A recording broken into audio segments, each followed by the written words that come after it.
vaig entrar en el món de l'ornitologia a partir de que jo ja vaig estudiar la carrera de biologia i ja tenia un interès bàsicament innat, ja de petita, però aquest interès va anar en augment.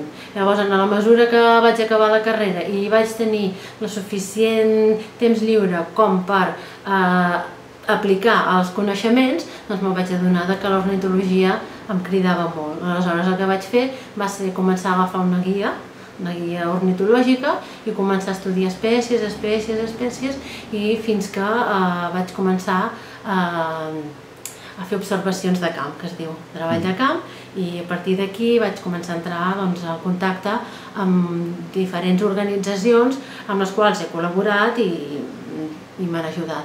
A Sant Quirze en concret estic treballant en el projecte OrnitoCat, que és l'observació d'espècies en general. Jo faig un esforç intensiu a la tardor, hivern, primavera, i és avistar, visualitzar espècies i anotar-les, entrar-les a la base de dades per espècie, quantitat, lloc, hàbitat, i aleshores es passen aquestes dades a la base de dades i es recull globalment a nivell de tot Catalunya i a partir d'aquí es poden extreure conclusions i fer treballs. Un altre projecte en el que estic col·laborant és en el projecte Orenetes.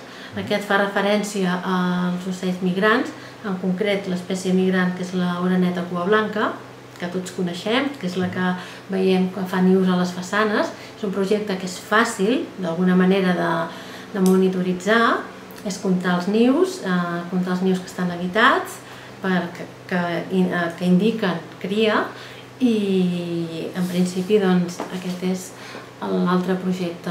Hi ha un altre projecte que també col·laboro, que és el projecte Sílvia, que es diu. És un altre projecte que és d'anellament, que és d'esforç constant, que el faig actualment amb el grup del Blauet, de Girona, i es fa a l'hivern i a l'estiu. En números rodons podem dir que tenim una 50ena d'espècies d'ocells residents, és a dir, que estan entre nosaltres tot l'any.